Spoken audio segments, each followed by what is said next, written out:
ওই শুরুতে আমরা একটি নবজাতক বাচ্চাকে কান্না করতে দেখতে পাই। তখন একজন ব্যক্তি এসে বাচ্চা ভর্তি ব্যাগটি হাতে নেয়। বাচ্চাটি তখনও কেঁদেই চলছিল। আর এরপরেই লেখা ওঠে এই মুভির নাম মাই সান। এখান থেকে ঘটনা চলে আসে কয়েকটি বছর পরে একটি বাচ্চাদের স্কুলের অ্যানুয়াল প্রোগ্রামে। বাচ্চারা মঞ্চ নাটক করছিল আর গার্জিয়ানরা সামনে দাঁড়িয়ে তা উপভোগ করছিল। এই যে ভদ্রলোককে দেখতে পাচ্ছেন তার নাম লাও চ্যাং। বাচ্চাদের মধ্যে তার সন্তানও রয়েছে। মঞ্চ নাটকটি শেষ হয়, গার্জিয়ানরা সবাই হাততালি দেয়। আর এই হচ্ছে লাও চ্যাং এর ছেলে স্যাং। এরা দুজনই মূলত এই মুভির মূল চরিত্র। আর এই বাবার ছেলের সম্পর্কটা অনেক জটিল, সেটা আপনারা সামনেই বুঝতে পারবেন। আর স্যাং এই বয়সে আর 5টা বাচ্চার মতো না, সে অনেক স্মার্ট, অনেক বাস্তববাদী। স্যাং এর বাবা একটি ফুড ডেলিভারি কোম্পানিতে চাকরি করে। বাবা স্যাংকে আজ নতুন একটি খেলনা গিফট করেছেন। নতুন খেলনা পেয়ে স্যাং আজ অনেক খুশি। সে তার বাবার ফুড ডেলিভারি বাইকের পেছনে করে পুরো শহর ঘুরে বেড়ায়। এটা তাদের দুজনের প্রতিদিনের কাজ, কারণ এই দুজন মানুষের আপন বলতে এরা দুজনই। বাবা বিভিন্ন রেস্টুরেন্ট থেকে খাবার আনে, আবার সেগুলো কাস্টমারের কাছে পৌঁছে দেয়। দিন শেষে তারা দুজন যখন বাসায় ফিরে আসে, তখন স্যাং তার বাবাকে সকল কাজে সাহায্য করে, আর বাবাও তাকে সকল কাজ শেখাচ্ছে। এইটুকু বাচ্চা এখনই অনেক আইটেম রান্না করতে পারে। সে পুরো ঘর গুছিয়ে রাখে। স্যাং অনেক স্মার্ট একটি বাচ্চা। বাবা যখন ফুড ডেলিভারি করতে থাকে, সেই সময় সে বাইকে বসে বসে তার হোমওয়ার্ক গুলো করে ফেলে।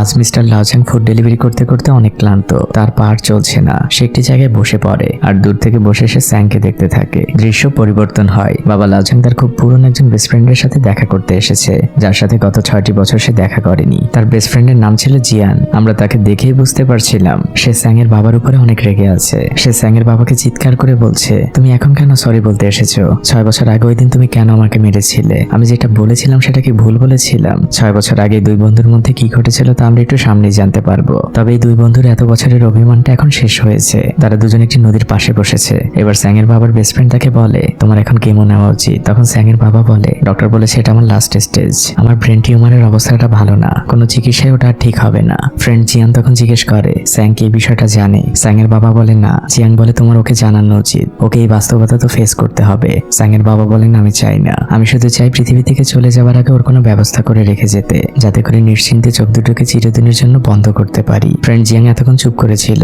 সে এবার স্যাং এর বাবাকে বলে, তুমি আমার কোনো কথা জীবনে কখনোই শোনোনি। তোমাকে আমি তখনই বলেছিলাম কোনো দায়িত্ব নেওয়ার দরকার নেই। স্যাং এর বাবা বলে, জীবনটা একটি দায়িত্ব, দায়িত্ব না নিলে জীবনের মানে বোঝা যায় না। এই কথাগুলোর অর্থ আপনারা ধীরে ধীরে বুঝতে পারবেন। তবে স্যাং এর বাবার বেস্ট ফ্রেন্ড তাকে অনেক ভালোবাসতো। সে তার বন্ধুকে নিয়ে অনেক চিন্তা করে। আর আপনারা এতক্ষণে বুঝে গিয়েছেন স্যাং এর বাবার হাতে আসলে খুব কম সময় রয়েছে। রাতের বেলা স্যাং এর বাবা যখন বাসায় ফিরে আসেন, তাদের বিল্ডিং এর এক মহিলা স্যাং এর বাবাকে অনেক বকাঝকা করতে থাকে, কারণ স্যাং তাদের ভাড়া বাসার সামনের ওয়ালটি রং দিয়ে নষ্ট করেছে। মহিলাটি স্যাং এর বাবাকে বলে, আপনার ছেলেকে একটু সামাজিকতা শেখাতে পারেন না? স্যাং এর বাবা মাথা নিচু করে তার কাছে সরি বলে। বাচ্চা ছেলে স্যাং এতক্ষণ লুকিয়ে সবকিছু শুনছিল।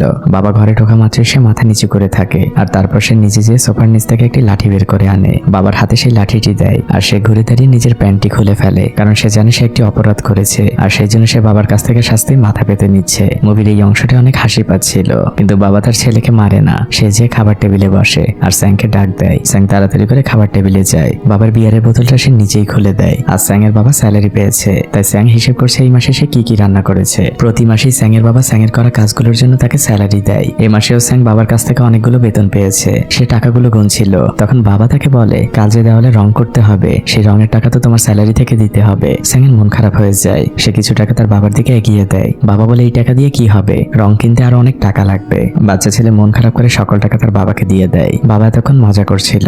সে স্যাং এর বেতনের সকল টাকা তাকে দিয়ে দেয়। বাচ্চা ছেলে স্যাং তো মহা খুশি। সে দৌড়ে যেয়ে ফ্রিজ থেকে বানানো তার আইসক্রিম এনে তার বাবাকে দেয়। পরদিন সকালবেলা বাবার ছেলে মিলে দেওয়ালে রং করছিল। পাটনা স্যাং এর এখানেও একটি বান্ধবী আছে। সেই বান্ধবী স্যাংকে বিস্কিট খাইয়ে দিচ্ছিল। কাজ শেষে স্যাং আর তার বান্ধবী উপরে বসে গল্প করছিল। তখন স্যাং এর বান্ধবী স্যাংকে জিজ্ঞেস করে, তোমার মা কোথায়? স্যাং তখন তাকে বলে, আমি কি তোমাকে কখনো তোমার বাবার কথা জিজ্ঞেস করেছি? বাচ্চা মেয়েটি বলে, আমার বাবার মা ডিভোর্স হয়ে গিয়েছে। স্যাং তখন বলে, আমি এই বিষয়ে কিছু বলতে চাই না, শুধু এইটুকু জেনে রাখো, আমার বাবাই আমার জন্য আমার পৃথিবী। এটা বলে স্যাং সেখান থেকে চলে যায়। পরদিন সকালে স্যাং এর বাবা একটি বাচ্চাদের সেফ হোম দেখতে আসে। একজন ভদ্রমহিলা তাকে ঘুরিয়ে ঘুরিয়ে এই সেফ হোমের সকল ফ্যাসিলিটিস দেখাচ্ছিল। এরপর সে আসে ওই সেফ হোমের অফিসে কথা বলতে, কিন্তু ওখানে থাকা মহিলাটি স্যাং এর বাবাকে জানিয়ে দেয়, আপনার এই ডকুমেন্টস এনাফ না স্যাংকে ভর্তি করার জন্য।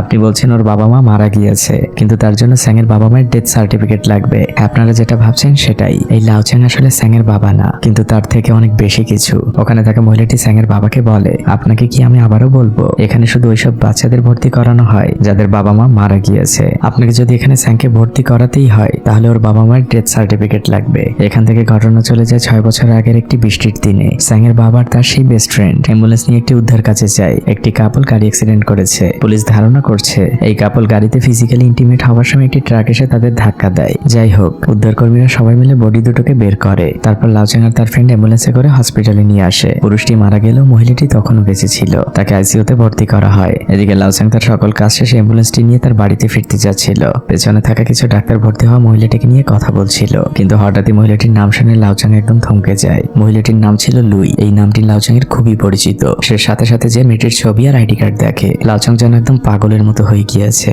সে সাথে সাথে যেতে থাকে ওই মেয়েটি যেখানে ভর্তি ছিল। মেয়েটির অবস্থা খুবই খারাপ ছিল, সে মৃত্যুর সাথে লড়ছিল, কিন্তু লাউচাং তারপরও যে সেখানেই তাকে মারার চেষ্টা করে। তখন ডক্টররা তাকে বাধা দেওয়ার চেষ্টা করে। তারপর একজন পুলিশ সদস্য এসে তাকে চেপে ধরে। আপনারা ভাবছেন লাউচাং কেন এমন করেছিল? ওই মেয়েটি ছিল আসলে লাউচাং এর হবু স্ত্রী, যার সাথে লাউচাং এর এনগেজমেন্ট হয়েছিল। সে লাউচাং এর সাথে বিট্রে করেছে, তা তো আপনারা একটু আগেই জানতে পারলেন। আর সেই সাথে লাউচাং হসপিটাল থেকে জানতে পেরেছিল মেয়েটি প্রেগনেন্ট ছিল। দৃশ্য বর্তমানে চলে আসে পরদিন সকালবেলা। স্যাং তার বাবা লাউচাং এর সাথে বের হয়। সে তার বাবাকে বলে, বাবা তুমি কি আমাকে ওই অ্যামিউজমেন্ট পার্কটাতে নিয়ে যাবে? বাবা বলে, নিশ্চয়ই নিয়ে যাব, তবে এখন না। আজ আমরা প্রথমে হসপিটালে তোমার দাদা ভাইয়ের সাথে দেখা করতে যাব, তারপর ছোট্ট একটি তোমার মেডিকেল চেক আপ করাবো। পরের দৃশ্যেই দেখা যায় বাবার ছেলে মিলে একটি বৃদ্ধাশ্রম এসেছে। এখানে লাউচাং এর বাবা ভর্তি আছেন। তিনি অনেক অসুস্থ, ভালোভাবে কথাও বলতে পারেন না। সেখান থেকে সরাসরি স্যাংকে নিয়ে বাবা একটি মেডিকেল সেন্টারে আসেন। স্যাং জিজ্ঞেস করে, বাবা আমরা এখানে কেন এসেছি? বাবা লাউচাং বলে, এখানে তোমার ডিএনএ টেস্ট করব। স্যাং বলে, এটা করে কি হবে বাবা? বাবা বলেন, এটা করলে আমরা জানতে পারবো তুমি ভবিষ্যতে কতটা শক্তিশালী আর লম্বা হবে। একজন ডক্টর খুব যত্ন সহকারে স্যাং এর ডিএনএ টেস্ট করে। দৃশ্য পরিবর্তন হয়। সেই বোর্ডিং স্কুলের মহিলাটি স্যাং এর বাবাকে জানায়, এই এভিডেন্স এনাফ না স্যাংকে ভর্তি করানোর জন্য। এটা শুধু প্রমাণ করে যে ও আপনার সন্তান না। স্যাং এর বাবা বলে, কিন্তু ওর আসল বাবা তো 6 বছর আগে মারা গিয়েছেন। তখন মহিলাটি জানায়, তাহলে সেই ডেথ সার্টিফিকেট কোথায়? আর তাছাড়া সেই ব্যক্তি যে স্যাং এর বাবা, তাও তো আপনাকে প্রমাণ করতে হবে। ওই পরিবারের কারো ডিএনএরও প্রয়োজন। তখন বাবা লাউচাং বলেন, ম্যাম এছাড়া কি আর কোনো উপায় নেই? মহিলাটি কোনো উত্তর দেয় না। সে লাউচাং এর হাতে তার ফাইলগুলো ফিরিয়ে দেয়। বাবা তার উত্তর পেয়ে গিয়েছেন। যাবার আগে মহিলাটি তাকে রেটিং দিয়ে যেতে বলে। লাউচাং তাকে 5 স্টার রেটিং দিয়ে সেখান থেকে বেরিয়ে যায়। সে সেখান থেকে সরাসরি একটি পুলিশ স্টেশনে এসেছে। এখানের অফিসারকে লাউচাং আগে থেকেই চিনত। সে অফিসারকে সবকিছুই খুলে বলে, আর 6 বছর আগে মারা যাওয়া সেই ব্যক্তির ডেথ সার্টিফিকেট চাই। অফিসার জানে এটার কোনো নিয়ম নেই, তবে আমি তোমাকে একটা উপকার করতে পারি। মারা যাওয়া ওই ব্যক্তির মেয়ের ফোন নাম্বার রয়েছে আমার কাছে। তুমি হয়তো তাকে সবকিছু খুলে বলে সে তোমাকে সাহায্য করলেও করতে পারে। লাউচাং খুশি হয়ে যায়। সে সাথে সাথে ওই ব্যক্তির মেয়ের নাম্বারটি নিয়ে নেয়। আর লাউচাং ওখান থেকে বের হওয়ার পর থেকেই বারবারই ওই নাম্বারে কল দিচ্ছিল, কিন্তু ওপাশ থেকে কেউই ফোনটি রিসিভ করছিল না। সে ফুড ডেলিভারির ফাঁকে ফাঁকে ওই মেয়েটিকে বারবার মেসেজও করে যাচ্ছিল। এদিকে স্যাংকে রেখে বাবা একটি রেস্টুরেন্টে ঢোকেন, আর স্যাং তার বাবার বাইকে বসে অপেক্ষা করছিল। তখন সেখানে অন্য একজন ডেলিভারি ম্যান আসে। স্যাং তাকে ওখানে গাড়িটি রাখতে নিষেধ করে, কিন্তু ওই ডেলিভারি ম্যান বাচ্চা ছেলের কথায় কোনো পাত্তা না দিয়ে সে নিজের কাজ করতে থাকে। তখন স্যাং তার হাতের খেলনাটি ওই লোকটির দিকে ছুঁড়ে মারে। তখন লোকটি স্যাং এর কাছে আসে আর তার গাল মুলে দেয়, আর স্যাং এর খেলনাটি সে ভেঙে দিয়ে সেখান থেকে চলে যায়। বাচ্চা ছেলে স্যাং অনেক রেগে গিয়েছে। সে ওই লোকটির বাইকে লাথি মারতে মারতে সেটি ফেলে দেয়। এর মধ্যে বাবা লাউচাং চলে আসেন। তিনি বাইকটি পড়ে থাকতে দেখে উঠাতে যান। তখন স্যাং বাবাকে বাইকটি উঠাতে নিষেধ করে, আর তার হাতের ভাঙা খেলনাটি তাকে দেখায়। তখন বাবা বলে, তোমাকে না আমি বলেছি কোনো বিপদ হলে বাঁশি দিবে। তোমার বাঁশির শব্দ শুনলে বাবা যেখানেই থাকি না কেন তোমার কাছে চলে আসবো। ছেলের অনেক মন খারাপ হয়েছে, তাই বাবা স্যাং এর জন্য একটা আইসক্রিম নিয়ে আসেন। স্যাং আইসক্রিম পেয়ে অনেক খুশি হয়। সে জিজ্ঞেস করে, এটা কত টাকা নিয়েছে বাবা? স্যাং এর বাবা জানায় 15 ইয়েন। স্যাং বলে, বাবা তোমাকে ওরা ঠকিয়েছে, এটা আমি 10 ইয়েনে কিনতে পারতাম। স্যাং এর বাবা বলে, আগামী মাসে তোমার বেতন থেকে এটা আমি কেটে নিব। এটা বলে স্যাং এর বাবা একটি রেস্টুরেন্টের মধ্যে খাবার নেওয়ার জন্য ঢোকেন। এরপরে স্যাং এর বাবা যখন বাইরে বের হন, সে আশপাশে কোথাও স্যাংকে দেখতে পান না। তখন কিছুটা দূরে তিনি লক্ষ্য করেন স্যাম ওই আইসক্রিমওয়ালার সাথে ঝগড়া করছে।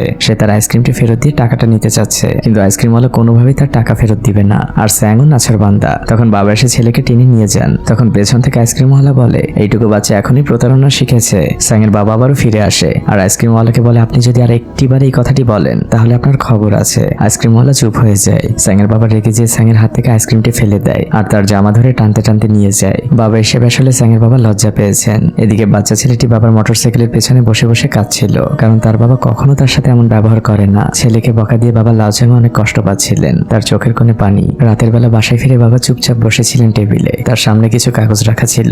বাবাকে দেখে খুবই হতাশ মনে হচ্ছিল।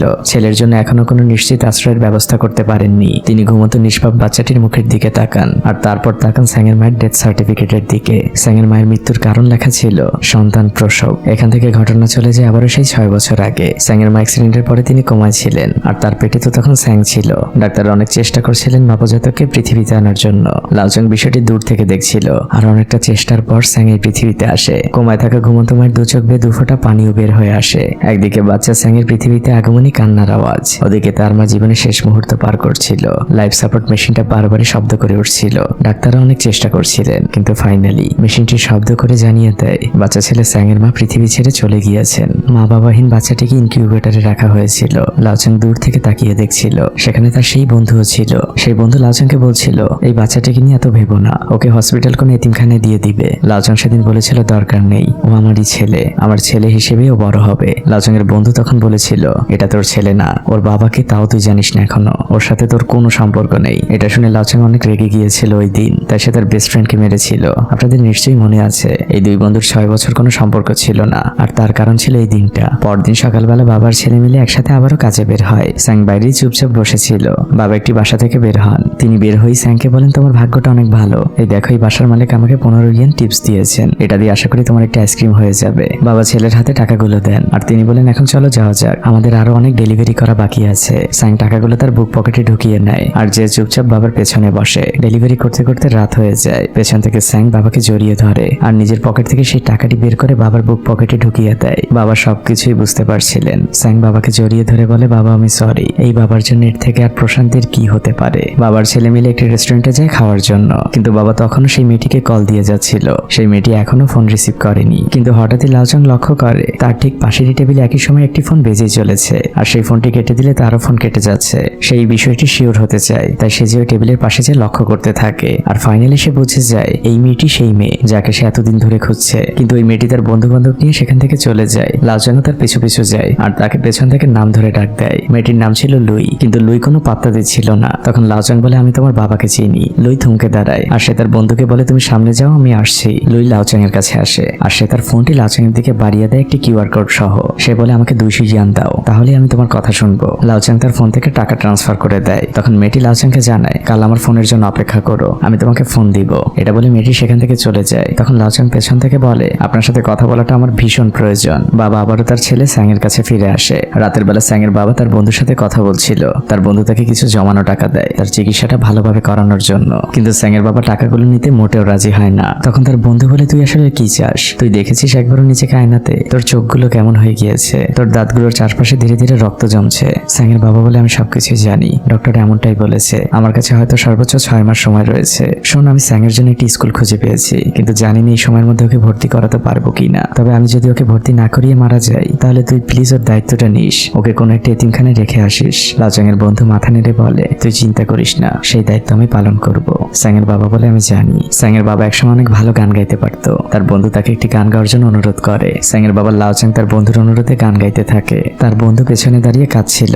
গান শেষে স্যাং এর বাবা অশ্রু ভেজা চোখে তার বন্ধুর উদ্দেশ্যে বলে, আমি মারা যাবার পরে তুই মাঝে মাঝে প্লিজ আমার ছেলেটাকে দেখতে যাবি, আর যদি কোনো ভালো ফ্যামিলি ওকে অ্যাডপ্ট করতে চায়, তুই তাহলে সেই ফ্যামিলির হাতে আমার ছেলেটাকে দিয়ে দিবি, এটা তোর কাছে আমার অনুরোধ। স্যাং এর বাবা চোখের পানিগুলো মুছে সেখান থেকে চলে যান। ওই দিন অনেক গভীর রাতের বেলা স্যাং এর বাবার ফোনটি বাজতে থাকে। সেই মেয়েটি হঠাৎ করেই স্যাং এর বাবাকে কল দিয়েছে। সে এক্ষুনি স্যাং এর বাবাকে দেখা করতে বলে। স্যাং এর বাবা তাড়াতাড়ি রেডি হয়ে বের হয়ে যান। মেয়েটি খুব দামি একটি রেস্টুরেন্টে খেতে বসেছে। তার সামনে ছিল অনেক খাবার। লাওচাং অনেক সংকোচমানা মন নিয়ে মেয়েটির সামনে বসে, কিন্তু মেয়েটি এক মনে খেয়েই যাচ্ছিল। কিছুক্ষণ পর মেয়েটি ইশারায় ওয়েটারকে ডাক দেয়। ওয়েটার এসে লম্বা একটা বিল লাওচাং এর সামনে রাখে, 474 ইয়েন, বাংলা টাকায় প্রায় 10,000 টাকার মতো। লাওচাং শুধু একবার মেয়েটির মুখের দিকে তাকায়, তারপর সে মাথা নিচু করে বিলটি পরিশোধ করে। লাওচাং এখন বুঝতে পারছে এই মেয়েটি এত রাতে তাকে কেন ডেকেছে এখানে। মেয়েটি বলে, এবার বলুন কি বলতে চান। বাবা এক দীর্ঘশ্বাস ফেলেন, তারপর তিনি বলেন, আমি যে কথাগুলো বলতে চাই সে কথাগুলো হয়তো আপনাকে হার্ট করবে, কিন্তু আপনার মন দিয়ে কথাগুলো শুনতে হবে। এই বাবা যে কোনো মূল্যে তার ছেলের জন্য শেষ লড়াইটা লড়তে চান। তিনি মিস লুইকে সবকিছু খুলে বলেন। তিনি সবকিছু বলে ডিএনএ টেস্ট আর ডেথ সার্টিফিকেটের কথা বলেন। কি অদ্ভুত একটি বিষয়, স্যাং লাওচাং এর বায়োলজিক্যাল সন্তান নয়, কিন্তু এই মেয়েটি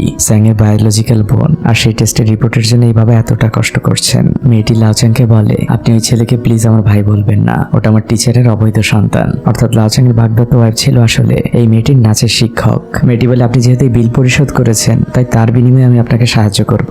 লাওচাং অনেক খুশি হয়ে যায়। সে বলে, তাহলে কাল আমরা দেখা করছি। পরদিন একদম সময় মতো স্যাং এর বাবা লাওচাং সেই হসপিটালের সামনে অপেক্ষা করছিল। স্যাং তার খেলনাটা নিয়ে খেলছিল, আর লাওচাং বারবার পায়চারি করছিল কখন সেই মেয়েটি আসবে। কিন্তু অনেকগুলো ঘন্টা পার হয়ে যায়, সেই মেয়েটির আসার কোনো চিহ্ন নেই। ওই দিন লুই নামক সেই মেয়েটি আসেনি। লাওচাং ওই দিন শহরের সকল সম্ভাব্য রেস্টুরেন্টে যেখানে ওই মেয়েটি থাকতে পারে এমন জায়গাগুলোতে খুঁজছিল, আর তখনই আমাদের দেখানো হয় গতকাল আসলে ওই মেয়েটি লাওচাং এর কাছ থেকে আরো 2200 ইয়ান নিয়েছিল। ঘটনা বর্তমানে চলে আসে। লাওচাং তার বন্ধুর কাছে এসেছে, আর সে তার কাছে সাহায্য চায় ওই মেয়েটিকে খোঁজার জন্য। রাতের বেলা বাসায় ফিরে লাওচাং মেয়েটিকে মেসেজ করেই যাচ্ছিল, কিন্তু ওপাশ থেকে কোনো মেসেজের উত্তর আসে না। এরপর সে তার ঘরে টুকটাক কাজ করছিল। করছিল। তখনই তার ফোনে একটি কল আসে। লুই নামক সেই মেয়েটিকে শহরের একটি জায়গায় দেখা গিয়েছে। লাউচাং সাথে সাথে সেখানে চলে যায় তার বাইকটি নিয়ে। সে চারপাশে খুঁজতে থাকে মেয়েটিকে। সেখানে অনেক মেয়ে থাকলেও সেখানে সে লুইকে খুঁজে পায় না। তখন হঠাৎই তার চোখ যায় একটি গাড়ির দিকে। সেই গাড়ির জানালা থেকে মুখ বের করে লুই বমি করছিল। লাউচাং এবার গাড়িটিকে ফলো করতে শুরু করে। গাড়িটি একটি সিগন্যালে দাঁড়ায় ঠিকই, কিন্তু তারপরও গাড়িটি আবারও চলতে শুরু করে। আর বাবা লাউচাংও তার পিছু পিছু যেতে থাকে। গাড়িটি একটি রাস্তার মাথায় এসে ব্রেক করে আর মেয়েটিকে অনেকটা ধাক্কা দিয়ে একটি লোক গাড়ি থেকে বের করে দেয়। লোকটি লুই নামক মেয়েটিকে অনেক অপমান করছিল আর লুইও তাকে অনেক গালমন্দ করছিল। গাড়িটি চলে গেলে লুই শহরের পথ ধরে একা একাই হাঁটতে থাকে আর লাউচাং চুপচাপ লুইয়ের পেছন পেছন বাইক চালাচ্ছিল। তার লুইকে ডাক দেওয়ার সাহস হচ্ছিল না। তখন হঠাৎই লুই পেছন ঘুরে তাকায় আর তারপরের দৃশ্যেই দেখা যায় সে লাউচাং এর বাইকের পেছনে বসে আছে। লাউচাং তাকে একটি বাস স্টপে নামিয়ে দেয়। লুই বলে, এই হেলমেটটা আমার জন্য ছোট হয়ে গিয়েছে। লাউচাং বলে, এটা আমার ছেলের হেলমেট। এদিকে লুই কিছু না বলে আপন মনে হাঁটছিল। তখন পেছন থেকে লাউচাং তাকে ডাক দিয়ে বলে, আগামীকালকে আপনি কষ্ট করে একটু হসপিটালে আসবেন। লুই বলে, আমি কোথাও যাচ্ছি না, আপনার ইচ্ছে হলে আপনি পুলিশে কমপ্লেন করতে পারেন। বাবা লাউচাং বলেন, সেটা আমি করব না, কিন্তু এটাও আপনি অস্বীকার করতে পারবেন না ও আপনার ভাই। তবে আপনাকে আমি আশ্বস্ত করতে পারি, স্যাং খুব ভালো একটি ছেলে, ওর সবকিছুই ভালো, শুধুমাত্র ওর ভাগ্যটা ছাড়া। কিন্তু লুই নামক মেয়েটি কোনো কথারই কোনো পাত্তা দিচ্ছিল না। তখন বাবা স্যাং নিরুপায় হয়ে মেয়েটিকে বলে, আপনি চাইলে আমি আমার ছেলের জন্য আপনার পা ধরতে পারি। মেয়েটি তখন হেঁটে এসে লাউচাং এর সামনে দাঁড়ায়। লাউচাং তার মাথার হেলমেটটি খুলে ফেলে। তারপর সে বাইক থেকে নেমে মেয়েটির সামনে যেয়ে দাঁড়ায় আর হঠাৎই সে মেয়েটির পা ধরতে যায়। তখন লুই নামক মেয়েটি লাউচাং এর হাত দুটো ধরে ফেলে। এরপর সে যে লাউচাং এর বাইকে বসে আর তাকে বলে, আমাকে কি আপনার বাসায় নিয়ে যাবেন? পরের দৃশ্যে দেখা যায় লাউচাং মেয়েটিকে নিয়ে বাসায় এসেছে। সে লুইকে বলে, আপনি একটু ধীরে বাসার মধ্যে ঢুকবেন, স্যাং এখন ঘুমাচ্ছে। লাউচাং লুইকে বসতে বলে। লুই তখন লাউচাংকে জানায় তার খুবই ক্ষুধা লেগেছে। লাউচাং বলে, আপনি একটু অপেক্ষা করুন, আমি আপনার জন্য খাবার নিয়ে আসি। লাউচাং রান্নাঘরে যেয়ে মেয়েটির জন্য রামেন তৈরি করছিল। এক বাটি রামেন সে মিস লুইকে খেতে দেয়। মেয়েটির খাওয়া দেখলেই বোঝা যাচ্ছিল তার অনেক ক্ষুধা লেগেছিল।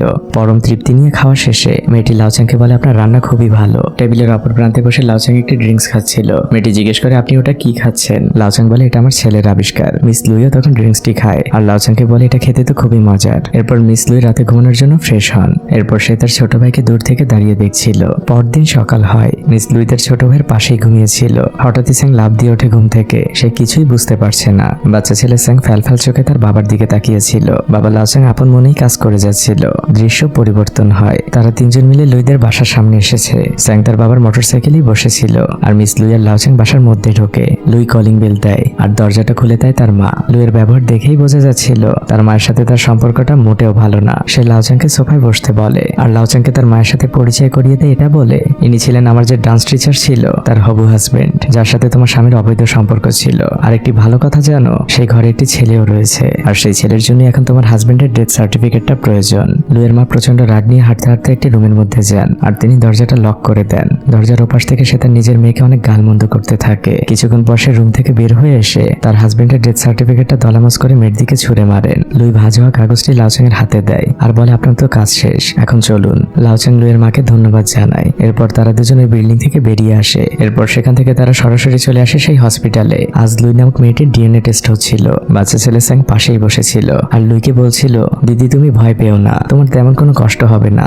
আমি এই টেস্ট আগেও করেছি। লুইয়ের ডিএনএ টেস্ট শেষ হয়। স্যাং বলে, আমি তোমাকে বলেছিলাম না দিদি, তোমার কোনো কষ্ট হবে না। এরপর তারা হসপিটাল থেকে বের হয়। লাউচাং লুইকে ধন্যবাদ জানায়। লুই বলে, ধন্যবাদের কি আছে, এই কাজের জন্য তো আমি টাকা নিয়েছি আর তার বিনিময়ই করেছি। এটা বলে লুই হেঁটে চলে যাচ্ছিল। তখন পেছন থেকে স্যাং দিদি বলে ডাক দেয়। এরপর বাচ্চা ছেলে স্যাং দৌড়ে যেয়ে লুইয়ের হাতে একটি কাগজ দেয়। মূলত সে লুইয়ের জন্য একটি ছবি এঁকেছে। লুই স্যাংকে বলে, ধন্যবাদ, তোমার ছবি আঁকা অতটাও খারাপ না। এটা বলে লুই সেখান থেকে চলে যায়। পরদিন বাবার ছেলে কাজ শেষে শহরের সব থেকে বড় শপিং মলে এসেছে। একটি জুতোর দোকানে বাবা ছেলের জন্য জুতো পছন্দ করছিল, কিন্তু স্যাং কোনো জুতো কিনতেই রাজি না, কারণ জুতোর দামগুলো ছিল অত্যাধিক। স্যাং তার বাবাকে বলে, বাবা আমি কিছু কিনতে চাই না, তুমি শুধু আমাকে একটু অ্যামিউজমেন্ট পার্কে নিয়ে যেও। বাবা কিছু বলেন না, তাই ছেলের মন খারাপ। সে একটি স্কুল ব্যাগ দেখছিল, কিন্তু যখন সে সেটির দাম দেখে স্যাং ফিরে যায়। তখন বাবা স্যাংকে ওই স্কুল ব্যাগটি উপহার দেয় আর বলেন, কয়েকদিনের মধ্যে আমি তোমাকে অ্যামিউজমেন্ট পার্কে নিয়ে যাব। এরপর বাবা স্যাংকে আরো অনেক কিছু কিনে দেন। বাচ্চা ছেলেটি অনেক খুশি। সেও নতুন নতুন কাপড় পরে বাবাকে দেখাচ্ছিল। এরপর তারা দুজন মিলে আসে খুব দামি একটি রেস্টুরেন্টে। সেখানে স্যাং এর পছন্দের অনেক খাবার অর্ডার দেওয়া হয়। বাবা লাউচাং এগুলো কেন করছেন এখন আপনাদের বলি। এখন তো ছেলে স্যাং এর সকল ডকুমেন্ট ম্যানেজ হয়ে গিয়েছে, তাকে সে এবার ওই বোর্ডিং স্কুলে ভর্তি করতে পারবে। লাউচাং মারা যাওয়ার পরে স্যাং এর একটি থাকার ব্যবস্থা হলো, তাই এখন তিনি তার জমানো টাকা দিয়ে নিজ চোখের সামনে ছেলের কিছু স্বপ্ন পূরণ করতে চান। খাবার মাঝে বাবা ছেলেকে জিজ্ঞেস করেন, ধরো তোমার একটি ভালো স্কুলে চান্স হলো, যেখানে তোমাকে সবসময় থাকতে হবে। বাবা তোমাকে হয়তো সপ্তাহে একবার কিংবা মাসে একবার, এমনকি 6 মাসে একবারও দেখতে নাও যেতে পারি, তাহলে কি তুমি সেই স্কুলে ভর্তি হবে? ছেলে স্যাং এক কথা জানিয়ে দেয়, না, সে যে স্কুলেই ভর্তি হোক না কেন সেখানে তার বাবাকে প্রয়োজন। সে তার বাবাকে ছাড়া এক মুহূর্তও থাকতে পারবে না। খাবার সামনে রেখে বাচ্চা ছেলে স্যাং প্রার্থনা করে তার জন্য এমন স্কুলে কখনো চান্স না হয়। পরের দৃশ্যেই দেখা যায় সে ডিএনএ টেস্টের রেজাল্ট নিতে এসেছে লাওচ্যাং, কিন্তু সেখানে থাকা ডক্টর লাওচ্যাংকে জানায় শুধু এই টেস্টের মাধ্যমে প্রমাণ করা যাবে না যে মিস লিউ আর স্যাং ভাই বোন, তার জন্য তাদের বাবার ডিএনএও প্রয়োজন। লাওচ্যাং জানে এটা অসম্ভব। এই অসহায় বাবার মনটা একদমই ভেঙে যায়।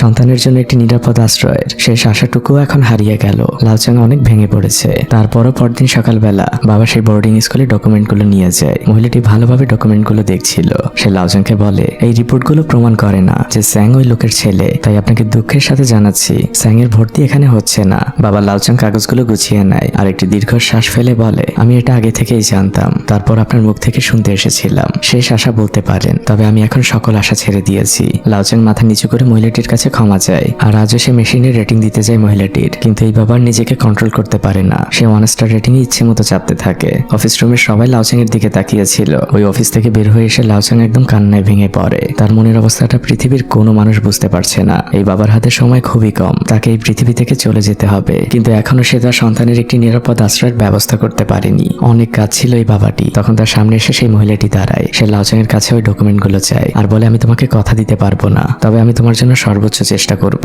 আমি ঊর্ধ্বতন কর্মকর্তাদের রিকোয়েস্ট করব যাতে স্যাং এর ভর্তি স্কুলে হয়ে যায়। লাওচ্যাং এর নিভে যাওয়া আশার প্রদীপটা যেন আবারও জ্বলে উঠেছে। সে মাথা নিচু করে মহিলাটিকে ধন্যবাদ জানায়। ওই দিন রাতের বেলা লাওচ্যাং এর বাবা অসুস্থ হয়ে পড়েছিল, তাই তাকে সারা রাত বাইরে থাকতে হয়েছিল। পরদিন খুব ভোরবেলা সে বাড়িতে ফিরে আসে। সে দেখতে পায় তার বন্ধু তার ঘরের সামনেই বসেছিল। সে লাওচ্যাংকে বলে আমি এখন চলে যাচ্ছি, তুই যে তোর ছেলেটাকে সান্ত্বনা দে। লাওচ্যাং কিছুই বুঝতে পারছে না। সে খুব ধীর পায়ে ঘরের মধ্যে প্রবেশ করে। বাচ্চা ছেলে স্যাং দূরেই বসেছিল। তাকে দেখেই বোঝা যাচ্ছিল তার মন অনেক খারাপ, কিন্তু বাবা এখনো কিছুই বুঝতে পারছেন না। সে স্যাংকে জিজ্ঞেস করে তোমার কি হয়েছে, তোমার আঙ্কেল কি তোমাকে কিছু বলেছে? স্যাং তখন উঠে দাঁড়ায়। সে কাঁদছিল। সে এসে তার বাবাকে জিজ্ঞেস করে বাবা তুমি প্রত্যেকদিন কত টাকা ইনকাম করো? বাবা চুপ থেকে বলেন 200 থেকে 300 ইয়েন। স্যাং বলে বাবা আমার ওই ব্যাংকের মধ্যে জমানো 800 ইয়েন রয়েছে, আমি তোমার কাছ থেকে 4টা দিন কিনে নিলাম, তুমি তো কখনো আমাকে সময় দাও না। আঙ্কেল বলেছে আমার একটি বোর্ডিং স্কুলে চান্স হয়ে গিয়েছে, আমাকে সেখানে চলে যেতে হবে। তোমাকে আর জড়িয়ে ধরে কখনো ঘুমাতে পারবো না বাবা, তুমি প্লিজ এই 4টা দিন আমাকে দাও। আমাকে তুমি আমার সেই পছন্দের অ্যামিউজমেন্ট পার্কে নিয়ে যাবে।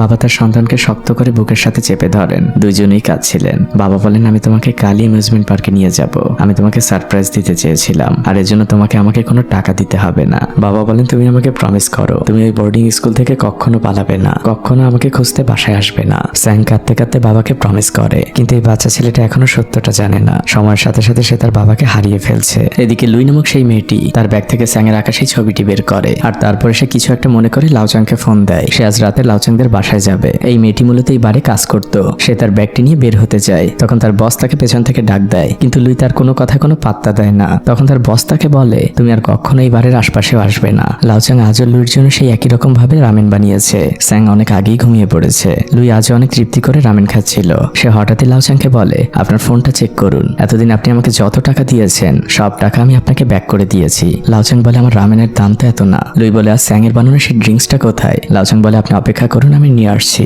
লুই ড্রিঙ্কস করতে করতে লাওচ্যাংকে জিজ্ঞেস করে স্যাং তো আপনার রক্তের কিছু হয় না, ওর জন্য কেন আপনি এত কিছু করছেন? স্যাং বলে বাবা নামক সম্পর্কটা রক্ত দিয়ে হয় না, এটা একটা দায়িত্বের নাম। আপনি যতই দায়িত্ব পালন করতে থাকবেন ততই একজন সাধারণ মানুষ থেকে বাবা হতে পারবেন। লাওচ্যাং বলে আপনি কি কাল আমাদের সাথে অ্যামিউজমেন্ট পার্কে যাবেন? দৃশ্য পরিবর্তন হয়। আজ তারা 3 জন মিলে সেই অ্যামিউজমেন্ট পার্কে এসেছে, যেখানে আসাটা স্যাং এর জন্য স্বপ্ন ছিল। তারা সবাই মিলে অনেক মজা করছিল, অনেক রাইডে উঠছিল তারা, কিন্তু লাওচ্যাং এর শরীরটা অতটা ভালো মনে হচ্ছিল না। তার সিঁড়ি বেয়ে উঠতে কষ্ট হচ্ছিল, কিন্তু সে কাউকে কিছু বুঝতে দিচ্ছিল না। এরপর স্যাং আর লুই রোলার কোস্টারে ওঠে আর বাবা লাওচ্যাং দূর থেকে মোবাইলে ছেলের ভিডিও করছিল। বাবা ছেলের এই খুশির মুহূর্ত দেখে সেও আজ অনেক খুশি। সে দূর থেকে চিৎকার করে স্যাংকে হাসতে বলে, কিন্তু হঠাৎই লাওচ্যাং এর মাথায় একটি শব্দ করে ওঠে। তার সবকিছু অন্যরকম লাগতে থাকে। সে বুঝে যায় কিছু একটা ঘটতে চলেছে। সে তখন অশ্রুভেজা চোখে চিৎকার করে বলে বাবা তুই মন দিয়ে পড়াশোনা করবি, অনেক বড় হবি জীবনে, অনেক ভালো মানুষ হবি একজন, আর মনে রাখবি বাবা তোকে অনেক বেশি ভালোবাসতো। তারপর হঠাৎই সবকিছু কেমন ঝাপসা হয়ে যায়। আমরা বুঝতে পারি বাবা লাওচ্যাং পড়ে গিয়েছে। দূর থেকে বাচ্চা ছেলে স্যাং যখন বাবার এই অবস্থা দেখে সে একদম পাগলের মতো হয়ে যায়। সে চিৎকার করতে থাকে বাবার কাছে যাওয়ার জন্য। তারপর হঠাৎই সবকিছু অন্ধকার হয়ে যায়। এখান থেকে ঘটনা চলে আসে 2 মাস পরে। আমরা বুঝতে পারি স্যাং তার বোর্ডিং স্কুলে চলে এসেছিল, কিন্তু এখন আর সেই চঞ্চল বাচ্চাটি চঞ্চল নেই। সে সারাদিন চুপচাপ বসে থাকে। সে খুব মন দিয়ে পড়াশোনা করে আর টাইমলি নিজের কাজগুলো নিজে করে নেয়। স্যাং সারাদিন একা একাই থাকে। সে তার ক্লাসের মধ্যে এখন সব থেকে ভালো স্টুডেন্ট, তাই তার ক্লাস টিচার এসে তাকে জানায় তুমি সব থেকে ভালো রেজাল্ট করেছো, এই জন্য তোমার বাবা তোমার জন্য কিছু উপহার পাঠিয়েছে। দিয়েছে, কিন্তু স্যাং বাবার দেওয়া উপহার না নিয়ে চুপচাপ চলে যায়। আপনারা ভাবছেন স্যাং এর বাবা কোথায়? ইনি হচ্ছেন লাও চ্যাং। কেমো দেওয়ার কারণে তার চুলদারি সবকিছু উঠে গিয়েছে, শুকিয়ে গিয়েছেন অনেক। ডাক্তার তাকে আগেই বলেছিল তার জীবনের শেষ দিনগুলো এভাবেই কাটবে। এই 2 মাসের মধ্যে লাও চ্যাং এর বাবাও মারা গিয়েছেন। সে তার শেষ স্মৃতিগুলো পুড়িয়ে দিচ্ছিল, আর সে তার বাবার উদ্দেশ্যে বলছিল, স্যাং এর একটি ভালো থাকার ব্যবস্থা করেছি, আর আমি ওর জন্য কিছু টাকাও জমিয়ে রেখেছি। ওর যখন স্কুল শেষ হয়ে যাবে তখন ও কলেজে পড়তে পারবে। আর এখান থেকে দেখানো হয় যেদিন লাও চ্যাং স্যাংকে প্রথম দেখেছিল, তাদের প্রথম পরিচয়। নবজাতক বাচ্চাটি ওই দিন অনেক ভরসা নিয়ে লাও চ্যাং এর হাত ধরেছিল, যে ভরসার মর্যাদা এই লোকটি এতটা বছর ধরে পালন করেছে। স্যাং এখনো প্রত্যেকদিন ঘুমের সময় তার বাবাকে অনেক মিস করে। সে জানালা দিয়ে বাইরের দিকে তাকিয়ে থাকে। অন্যদিকে লাও চ্যাং জীবনের শেষ মুহূর্তে একটি কম দামি হসপিটালের বিছানায় কাটাচ্ছে। জানালা দিয়ে সে বাবল দেখতে পায়, যে বাবল একসময় স্যাং উড়াতো। এদিকে স্যাং আজ স্কুল থেকে দেওয়াল টপকে বাইরে বেরিয়েছে। সে যেভাবেই হোক না কেন তার বাবাকে দেখতে চায়। বাইরে ঝুম বৃষ্টি হচ্ছিল। বৃষ্টির মধ্যে স্যাং কখনো দৌড়ে কখনো হেঁটে সে তাদের বাড়ির দিকে ছুটে চলছিল। বাচ্চা ছেলেটি পড়ে যাচ্ছিল, তারপর সে আবার উঠে দৌড়াচ্ছিল, আর ফাইনালি সে তাদের বাড়িতে পৌঁছায়। কিন্তু সে তাদের ফ্ল্যাটের সামনে এসে দেখতে পায় সেখানে তালা ঝুলছে। স্যাং বাবা বলে বলে চিৎকার করতে থাকে, কিন্তু সেই ডাক শোনার মতো ওখানে কেউ ছিল না। দরজার সামনে অনেকগুলো পুরনো বিল জমেছিল। স্যাং অনেক কাঁদছিল। তখন পাশের ফ্ল্যাটের মহিলাটি আর তার বাচ্চা বের হয়। সেই বাচ্চাটি স্যাংকে বলে, স্যাং তোমার বাবা এখান থেকে চলে গিয়েছে, সে কখনোই বাড়িতে আর ফিরে আসবে না। মহিলাটি স্যাংকে তার বাসায় ডাক দেয়, কিন্তু স্যাং এসব মেনে নিতে পারছে না। সে কাঁদতে থাকে আর দৌড়াতে থাকে। স্যাং একটি নদীর পাড়ে এসেছে। বাচ্চা ছেলেটি চিৎকার করে বলতে থাকে, বাবা তুমি কোথায়? আমি তোমাকে অনেক মিস করছি। এই বাচ্চা ছেলেটির আত্মচিৎকারের বর্ণনা আমার পক্ষে করা সম্ভব না।